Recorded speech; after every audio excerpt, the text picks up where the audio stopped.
All right, how's it going? So, you may remember I posted this video a little while back.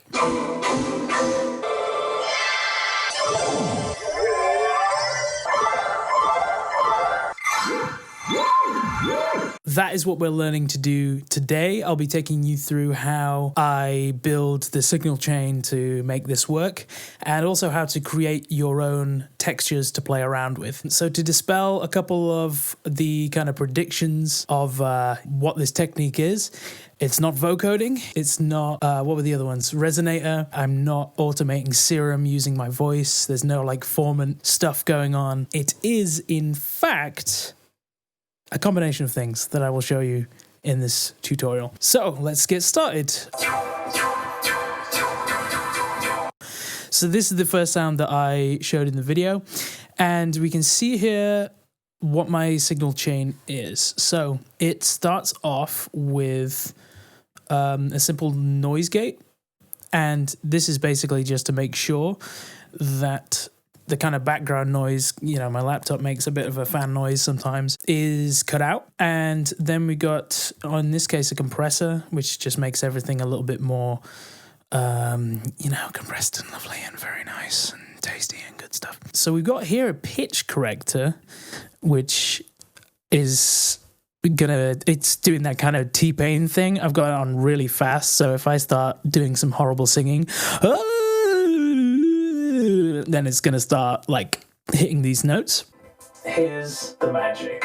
So yes, you might have guessed that it is indeed the convolution reverb that I used in the Melodic Riddim sound design tutorial, but instead of like putting a bass through it, we're putting my voice through it. So if you're not in Logic, which I mean a lot of people won't be because Logic isn't super widely used for like dubstep production, then if you're using FL, I think it's Fruity Convolver you can use, and if you're using Ableton, I think you can download, possibly for free, a plugin that's just called Convolution Reverb, and they should have very similar, if not kind of the same features as this Logic Space Designer is what it's called in Logic. So you should be able to do basically exactly the same thing in your DAW if you're using, you know, one of those. So here what I've got is the original sample that I'm plugging in to the convolution reverb,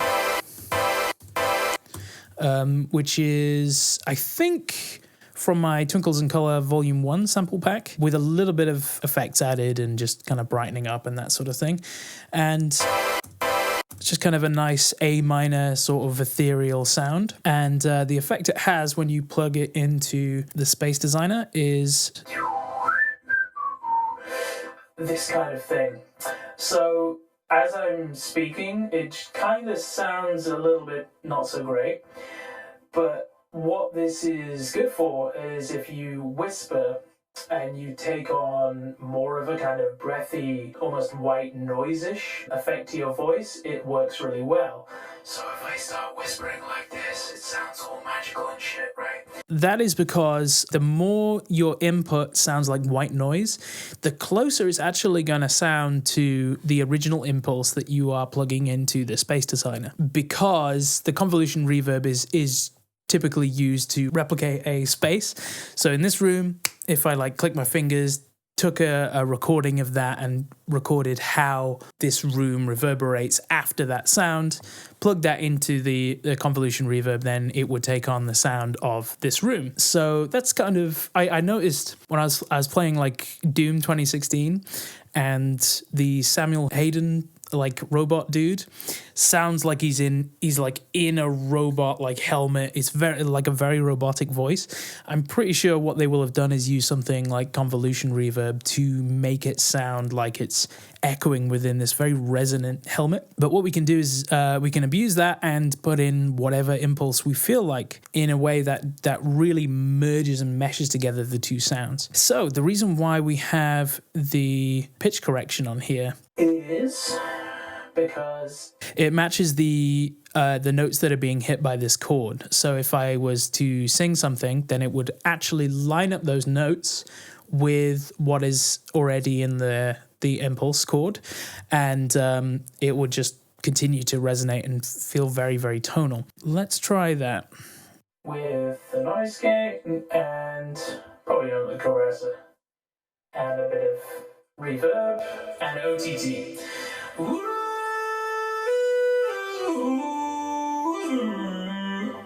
Whatever, right? I don't think that's actually the magic of this. I think it's actually the combination of the next thing that I'm adding. If we go into this channel, we've got an extra piece of the puzzle, right?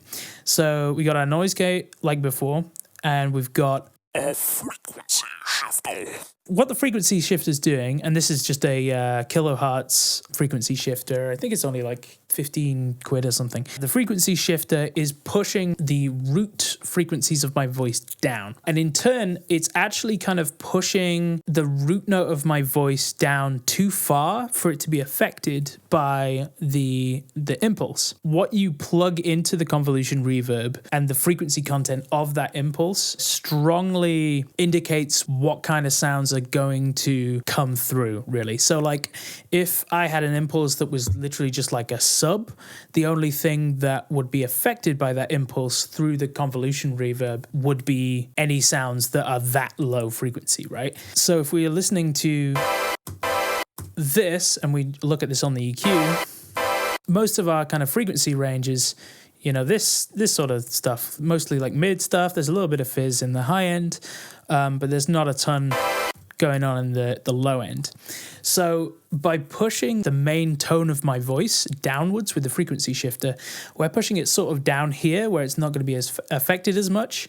And we're actually bringing the kind of breathiness and the kind of white noise nature of the voice from up here down to where it's going to match up with our impulse even more and have kind of the most effect through the sound. So let's play around with that and see what we can do. So here we go. Frequency shifter, you can kind of hear already that, yeah, so you're bringing the voice down to this kind of area here. Then when we put in the space designer, bit of reverb on that and OTT, as I'm speaking, it doesn't sound very good, but what this is good for is for when I make crazy noises with my mouth. For context, what I'm doing there is just that sort of thing, right? Again, that's what that sounds like through the signal chain. And what I noticed while I was kind of playing around with this effect is that whistling becomes very interesting because, you know, whistling is something that's usually like a much higher octave than just like my regular speaking voice or singing voice.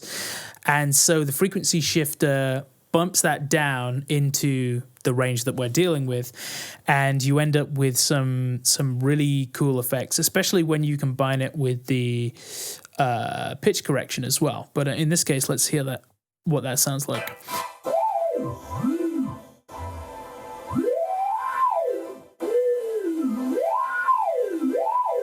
So let's actually go into this signal chain here and put a pitch corrector on this one because this one doesn't have it. In fact, let's actually just take one from this one because it's already got the notes programmed in. Let's see what this sounds like when we've got that in the signal chain.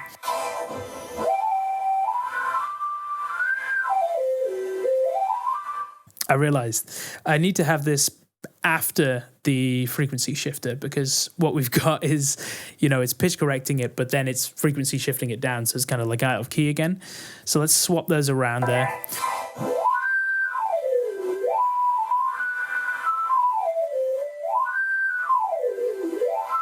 Pretty cool. So that keeps everything nice and melodic and tonal, and it doesn't matter how terribly out of tune I'm whistling or singing or whatever. Okay, so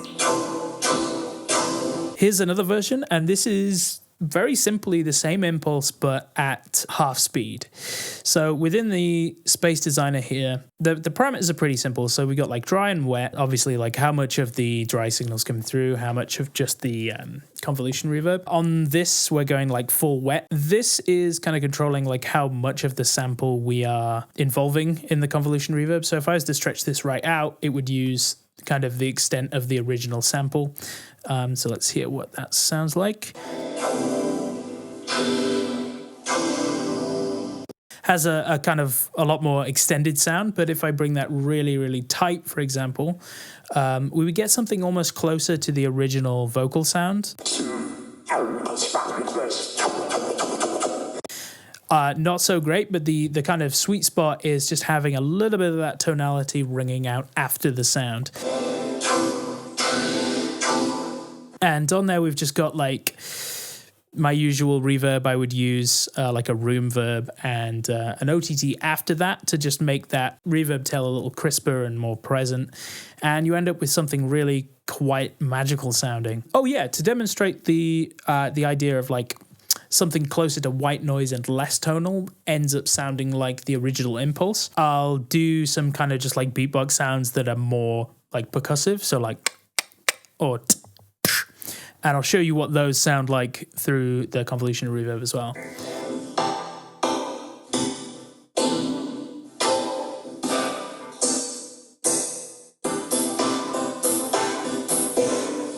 That sort of thing. So if you want something that's closer to the Impulse, you can make those kind of sounds with your voice. And so obviously you can apply this to anything, any input whatsoever. But I think the golden thing of applying it to your own voice is you can kind of in person try out what different sounds with your voice interact well with the Impulse you've chosen.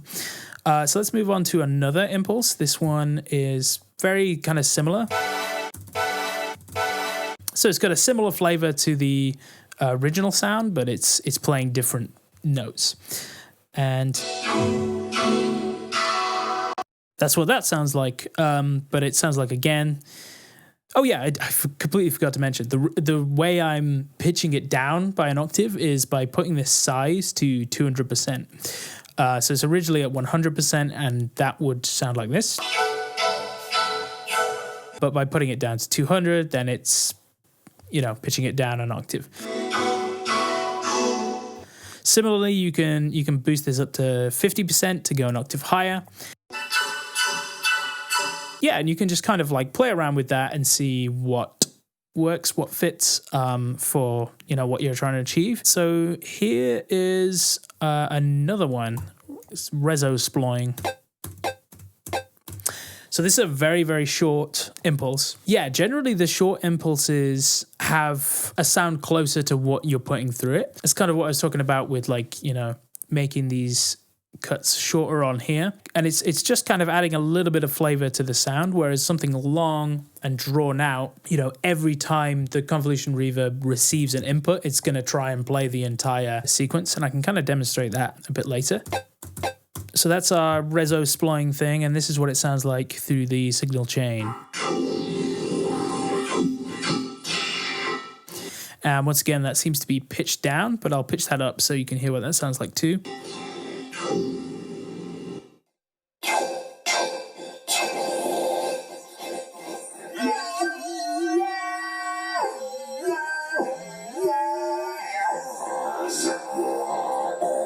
Yeah, so really you can plug anything into this to create your own texture to play around with. Let's move on to this one. You'll notice since there's a lot of like high frequency tonal content in, these higher frequencies like 4K and above, we're going to feel a lot of that resonance when we start using the convolution reverb and putting it through with our voice. But first I need to pitch it back to its original pitch like that. So it's super, super, super harsh in those like high frequencies. So that's probably why I pitched this one down in particular. But what I'll show you as well is like the difference between, including the entire sample or like cutting it short as well.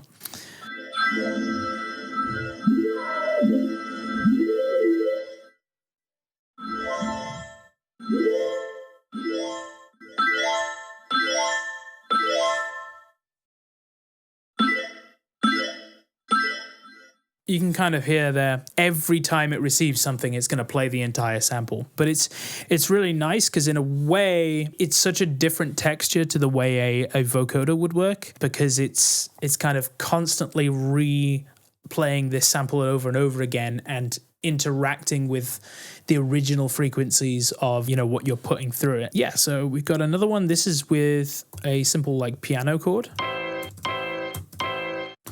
This is actually a Skybreak piano chord that's going to be in our like new tune we're working on.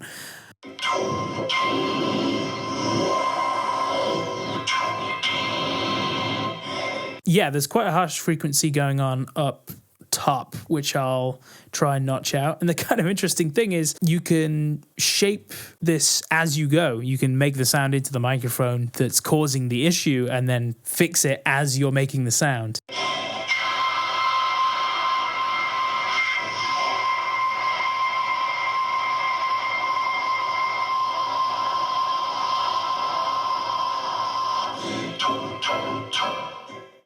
And this one.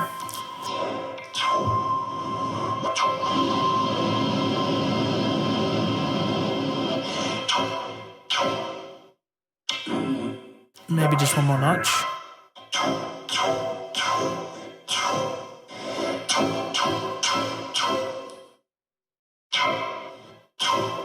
And there we go. That's really what's beneficial in using your voice as part of the sound. So this next one is one of my absolute favorites. And this is what the original Impulse sounds like. Very sort of simple sound and very high pitched. So I think I've pitched this one down. But this is what this one sounds like.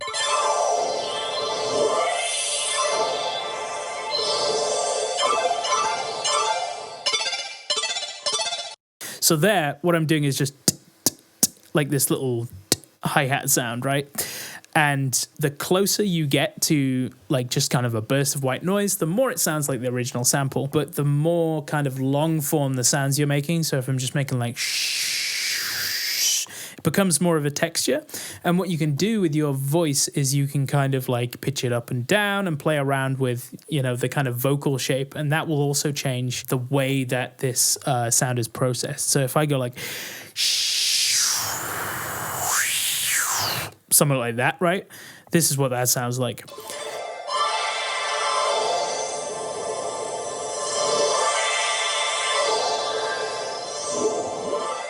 And there's just like infinite possibilities of what that's going to sound like with what you're plugging into it. So that's one of my absolute favorites there as well.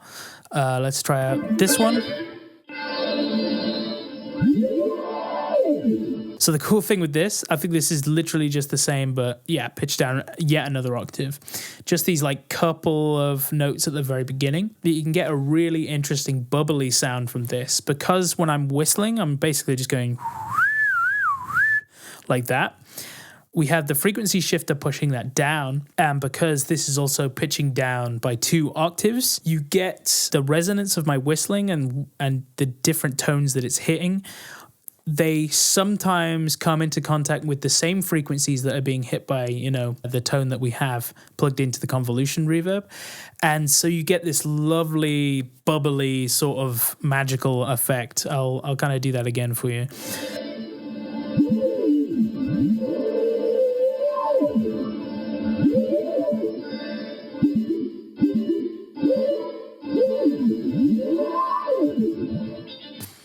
Yeah, so it's a lot of fun to play around with, and you can kind of find what the sweet spot is for certain sounds and like tweak your frequency shifter so that it's easier to achieve that with your voice. So here's another instance. So that's at the original pitch, I think.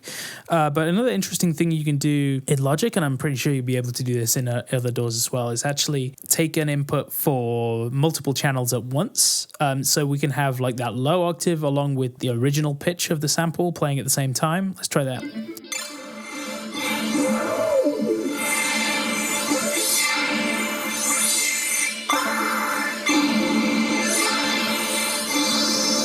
And you get some ridiculously cool textures. More of the frequency spectrum is being controlled by your one voice. And this is a new one I cooked up just yesterday. And this is what it sounds like. Kind of just a nice kind of clean flourish. And this is what this sounds like.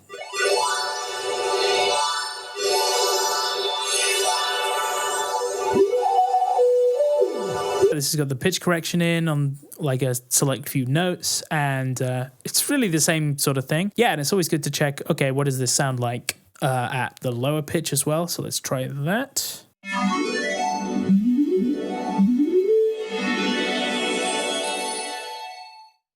Really nice. And then what we can do is also like cut this short and see if that has a nice effect. So let's try that.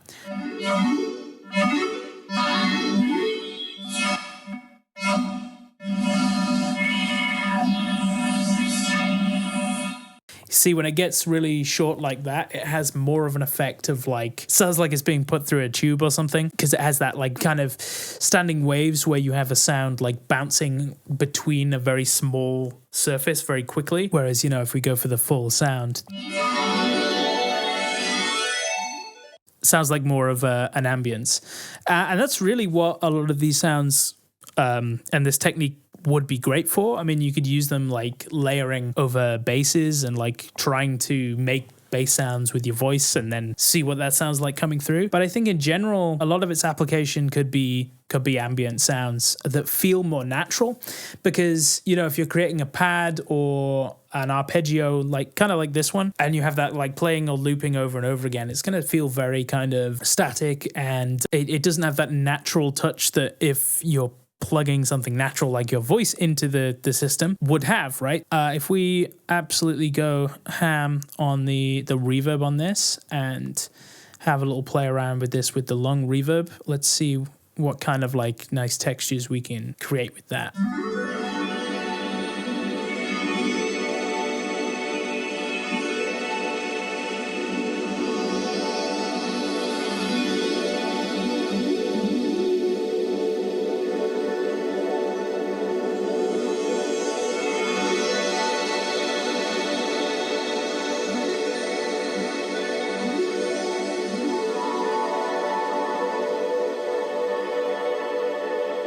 It's perfect for those kind of like very natural but yet synthesized sounds. And for context there, I was literally just making sounds like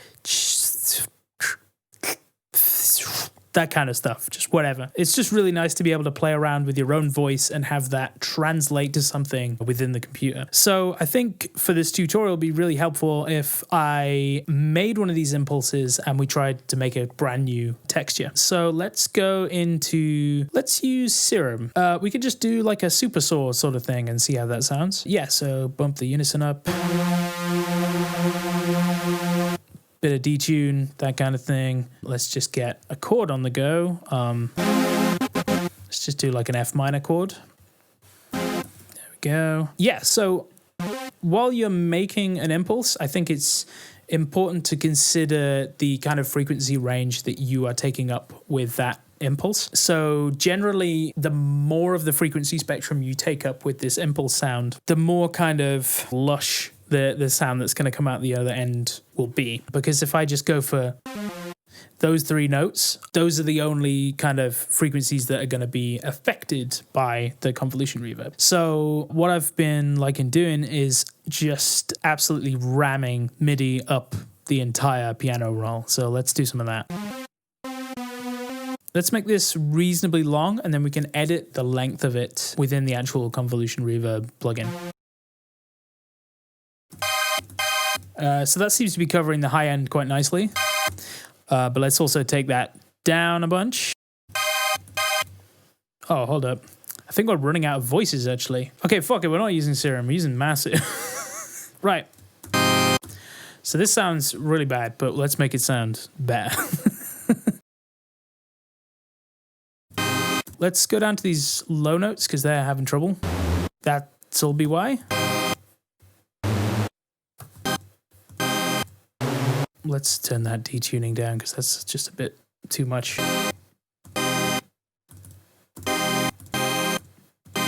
Actually going to remove some of those higher notes because they're really piercing.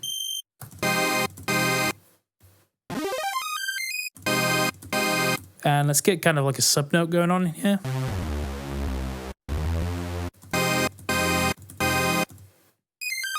And what I'm going to do is actually get velocity on the go here. And if we turn the velocity down to these higher notes, we can tone them down a little bit because they're a bit mental. There we go.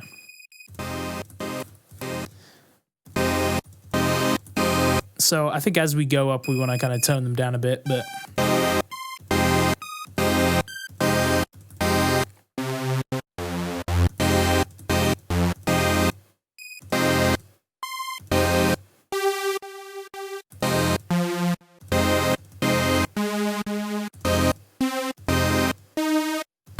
still not enjoying this high note here.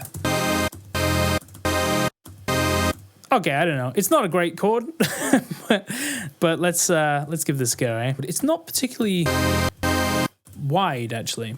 So let's get some reverb on there. Maybe just some like roomy verb. And just a bit of OTT to kind of like crispen everything up.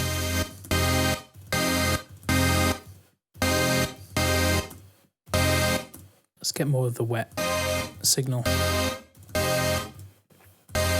Okay, let's see what that sounds like, right? We've got impulse now. And let's take the channel with our signal chain on and just duplicate that. Now, Logic, for whatever reason, requires you to actually export it out and then kind of drag it back in. So that's what I'm going to do here.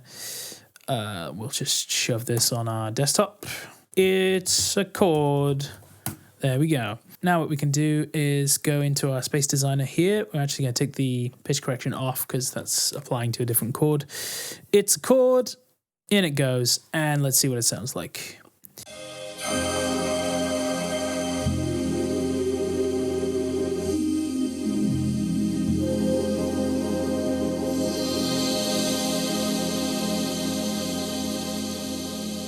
Not bad, actually. Let's take the reverb off and see how it feels when it's dry.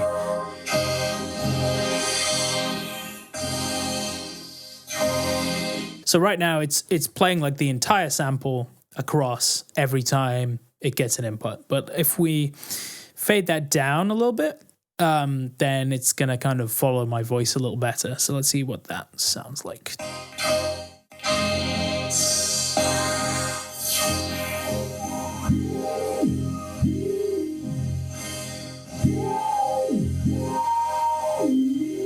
Pretty cool. So if we want to add a little bit more texture into that, we can take exactly the same impulse and layer stuff over the top of it.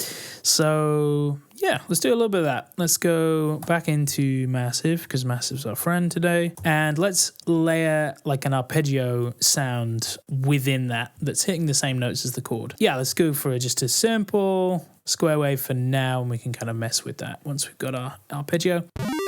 Cool. So let's go for a nice like super quick increment. Cut that there and have this ascending. I'm sure there's an easier way to do this. Like I could use an arpeggiator, but I like having the control over like where each of these notes are going, so I can go in and fiddle around and mess them around. Quite like it landing on that A sharp there. Cool, so we've got that. And what we can do is just, if we time stretch this, we can just make this go super fast and actually like fit. What else we can do here is we can have these kind of spilling over each other if we increase the release. So dimension expander on there. So we got the width. That's the other thing, right? So what you are plugging into the convolution reverb also will take account of the stereo image. So if you're plugging in something that's completely mono, all you're going to be able to get out of the convolution reverb is a mono signal. Whereas if you have different things going on the left and right channel, it will respond to that. So this mic is actually has a stereo input option as well. So we're going to play around with that in just a second. So I might make it a touch faster because I want to be sure that it gets up to that top note. So we can take our original impulse we created here and maybe just cut it to kind of this kind of position and give it a bit of a fade in. Okay, that's pretty nice. Just going to export that to a new channel here and make sure it's fading off nicely. We don't get any clicks or pops or anything.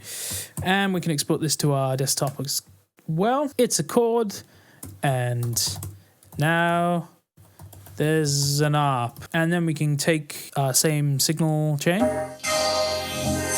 When we put this in with the ARP involved, we'll have a little bit more interest going on in terms of the texture. So let's give that a go.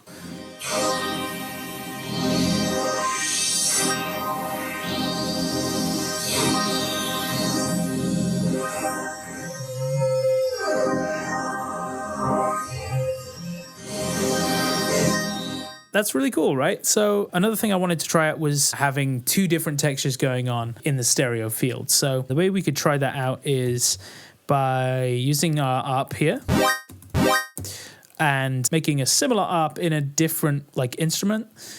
So here I'm gonna go into my sampler within Logic and let's get something cool, orchestral, xylophone. It's kind of cool. So this might sound super weird, but let's pan one left and one hard right. Sounds very kind of lopsided at the moment. So what I might do, I might kind of change the speed of this. So the notes are kind of hitting at a different point. Let's bust this into a bounce and place situation. And if I apply a little bit of reverb to that, then we'll have kind of crossover between the two channels. Still got a very different feel though to both sides, right? There we go. I'm just going to fade that out at the end. Based on this as well, we can see on our right channel is going to be reacting slightly later to whatever input we're putting in. Yeah, so just something to kind of listen out for when we do this. So let's put this on the desktop and it's some stereo business. Now what I'm going to do is change this mic into stereo, and I'm just going to create a monitor channel just to check that it is in stereo. Cool. So now we're in stereo. So let's try this in stereo now. Check.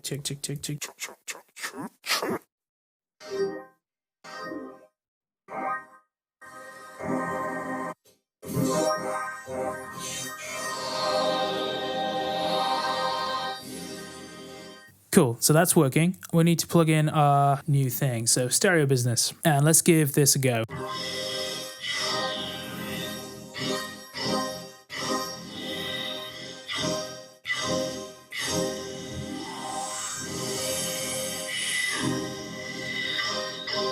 It might be quite difficult to hear, but when I'm moving over to the left-hand side, we're hearing more of the square wave situation. And on the right-hand side, we are hearing the xylophone. I think to demonstrate this, I want to actually make it even more different between the two channels. So what I'm going to do is take this xylophone and put it to some horribly low, out of key. Let's put it in key actually, because geez. Okay, but it sounds very, very different in comparison, right?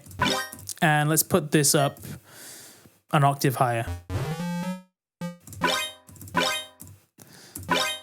Two very different textures going on the left and right. So let's do that and not even do the reverb. Hopefully this should be kind of a better demonstration of the stereo effect. Let's do the little fade off thing. Export it once again to the desktop. Stereo Business 2, the sequel. Let's try this now. Go into our Space Designer, Stereo Business 2. In it goes. Let's give it a go.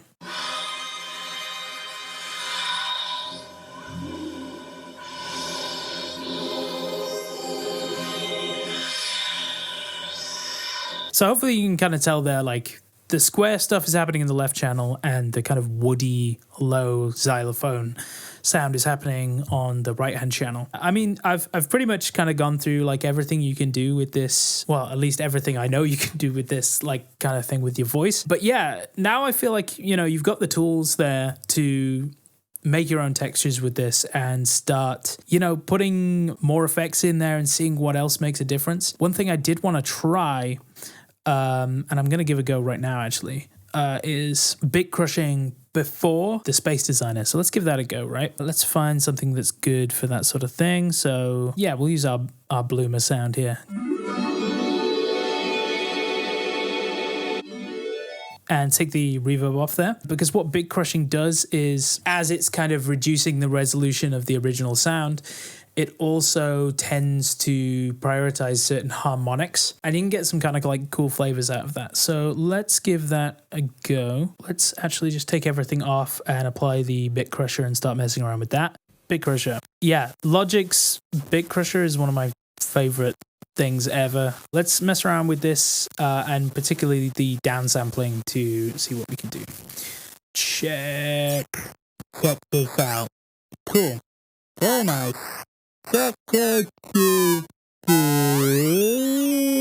Okay.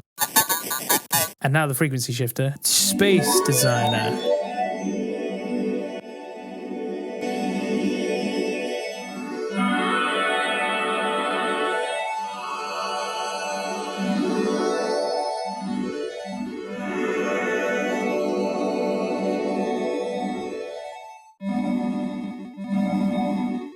Ooh. Okay, there's an interesting thing happening. What I like about the Logic Bit Crusher as well, when you reduce the resolution here, when things get quieter, you get these kind of little crispy bits going on. It's quite difficult to explain, but I can hopefully show you. If I take my noise gate off, you'll kind of hear more of the quiet stuff. So yeah, let me just test that out real quick. As you bring the resolution down, it gets even more kind of crispy and bitty, right?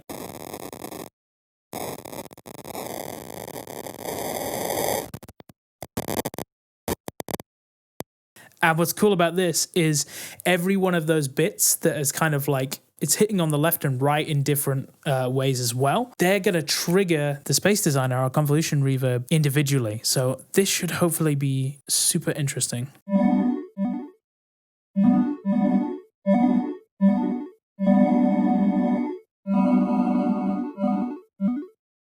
Tempted to make this a little bit more high pitched, so it's a little bit more kind of responsive to each of those like clicks. Let's give that a go.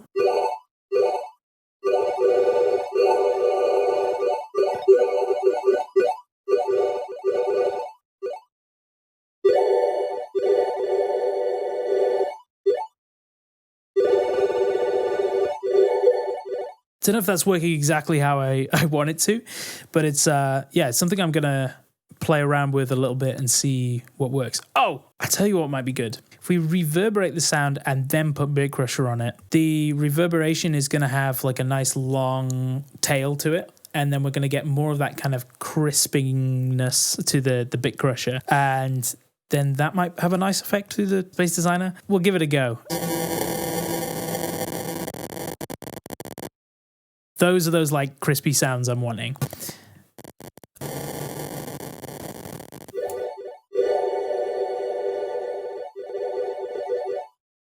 Interesting.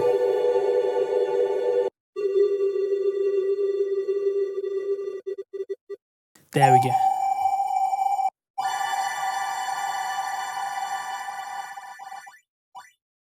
There we go. That's the kind of thing I was wanting to get. There's like little bits just kind of turning from this ambience to this kind of like almost like particles like kind of fizzing around. Really cool sounding. Let's try some more stuff with that.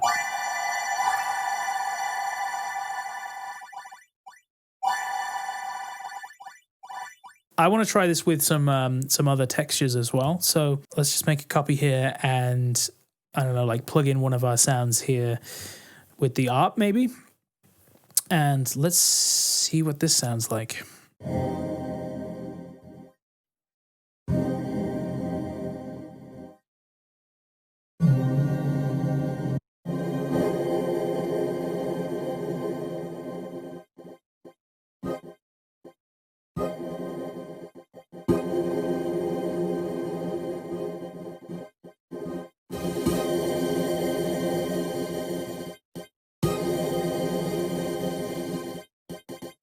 That's cool. Let's maybe try the bit crusher after that as well and kind of introduce even more of like a crunchy sound to this. Probably need to turn the drive down on that. Let's try that.